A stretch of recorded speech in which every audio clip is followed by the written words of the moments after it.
Welcome on into the Gatemen Postgame Show. My name's Henrique DaMour. To my right, Cam Stuart, and to my left, JD Raucci.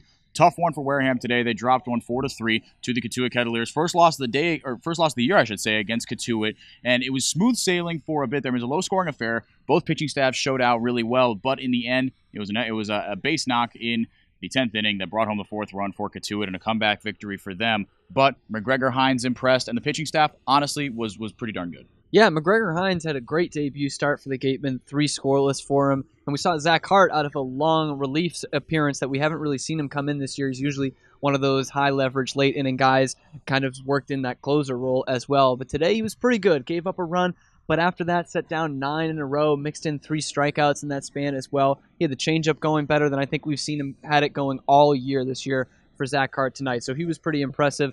And Ryan Stoudemire comes into this game with 5 straight scoreless relief appearances and looked pretty good for a little while there. But, of course, the walk and then the home run to tie up the ball game is just – you can't have that in the late innings. And it was a tough one for Ryan Stoudemire tonight. I think he mislocated on that pitch, missed one inside, and that was really the only time he missed a spot all night for him. And so that's baseball. And it didn't work out for him tonight. Cody Carroll came in a high-leverage situation, which we've seen him struggle with a few times this year, and struggles again giving up that run in the 10th and getting the loss tonight. So it was still late inning struggles for the high leverage guys in the Gatemen bullpen. They don't work well in one-run games this year. The Gatemen have it all season, and that's something they're going to need to correct going into the postseason. Absolutely. I mean, especially if the Gatemen were to run into the likes of Falmouth in the postseason, who keeps runs low and keeps Gatemen, their offense stifled early on. That's going to be something they need to correct. Like you said, it was Will Robertson that had the RBI single driving the run in the 10th, and Grant Wolforth with that 2-run bomb, and that was a very, very well-hit pitch. But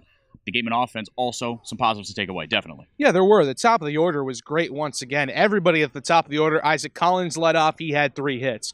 Oliver Dunn came in and gave Sahid Valenzuela the day off heading into the All-Star game tomorrow. He had 2 hits. Austin Shenton got on a couple of times. Jeremy Idens with an RBI single. Really, everybody was working at the top of the order, and that's what's so special about this Gatemen lineup. Is it's really not the middle part of the order that is productive for the Gatemen. They don't drive in a ton of runs. Lyle Lockhart and Pavin Park struggled again today, although Lockhart had the RBI single to get the scoring going for the Gatemen. It's really that top of the order that has produced, and it doesn't matter who's up there. Isaac Collins was a bottom of the order guy to start the season. So was Austin Shenton. They both moved up into the top of the order. Guess what? One of them's an all-star, and one of them was really, really close to being one as well. Isaac Collins hitting over 300 now, again on the season, into the 320s now.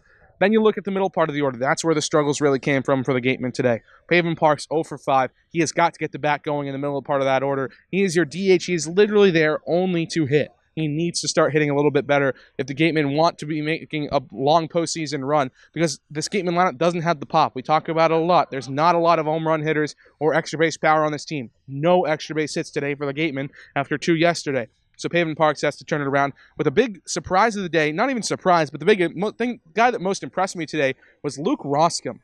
3 walks on the day for a power guy. He is probably your best power bat outside of maybe Jeremy Idens left in this lineup, and he just worked counts today and was absolutely fantastic. We talked to Mike Miles right before we got the pregame show started, or the postgame show, I should say.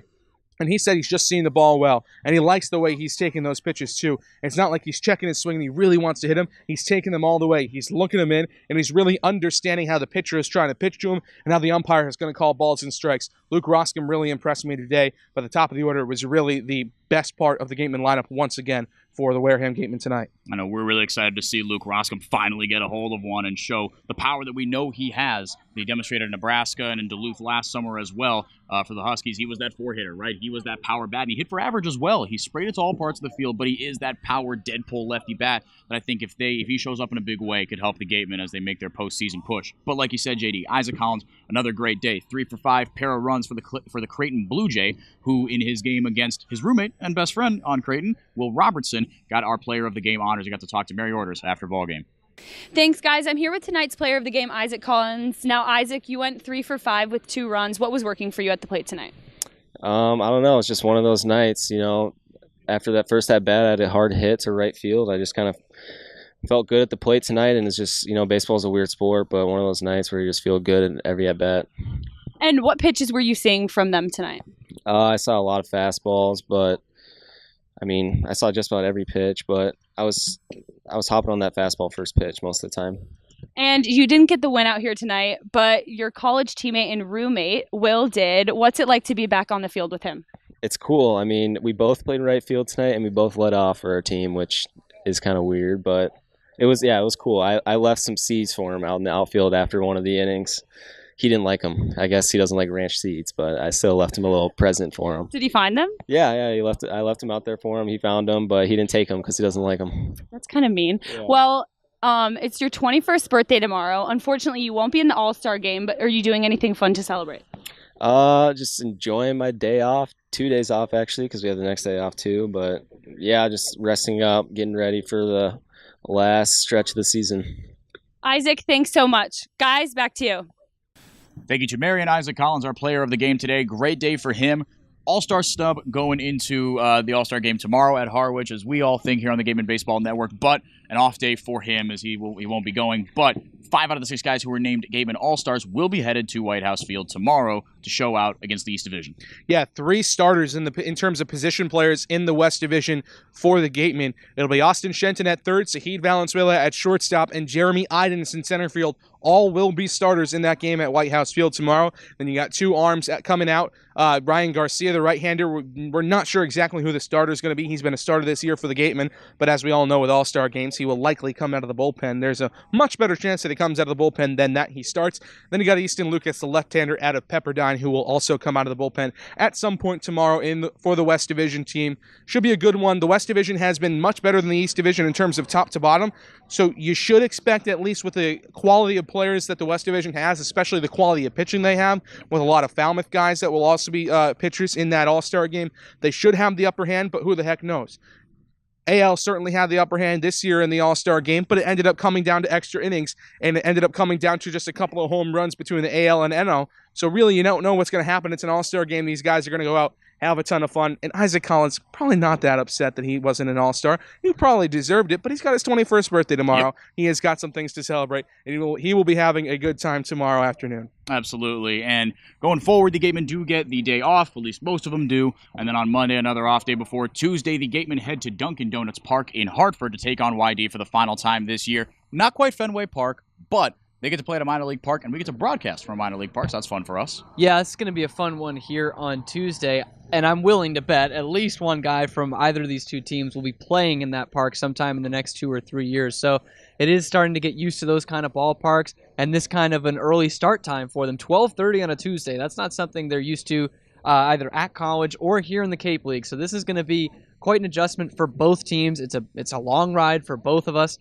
So that's something to get adjusted to. And it's 2 really good teams, the 2 best teams in the league. I think, obviously, Hyannis over Wareham right now, but still 2 of the top 3. That's pretty good for them. And not in the same division are the YD Red Sox, but this is a good measuring stick for the Gatemen going forward. We talk about the losing guys and a bit of a scuffle here and there in the last couple of weeks and looking towards the postseason. This is a good measuring stick. This is the best team in the league right now. They keep adding pieces and getting better. It's a really dangerous YD Red Sox team. It'll be a bullpen day for the Gatemen pitching staff, as we heard yesterday in our pregame show. So we'll see a lot of different arms featured looking against the Red Sox, who they split the doubleheader with and are 1-2 against on the year. So big measuring stick for the Gatemen coming up on Tuesday. YD Red Sox are sending 9 guys to the aforementioned All-Star game. They are stacked. They are, I think, the best team in the league, but the Gatemen know how to put up a fight. They blew them out in their 1 win of the season over the YD Red Sox 10-4 and only lost the other 2 games by a combined 2 runs, 6-5 and 4-3. So the Gatemen have it in them, absolutely. After a couple of off days, they will look to get back on track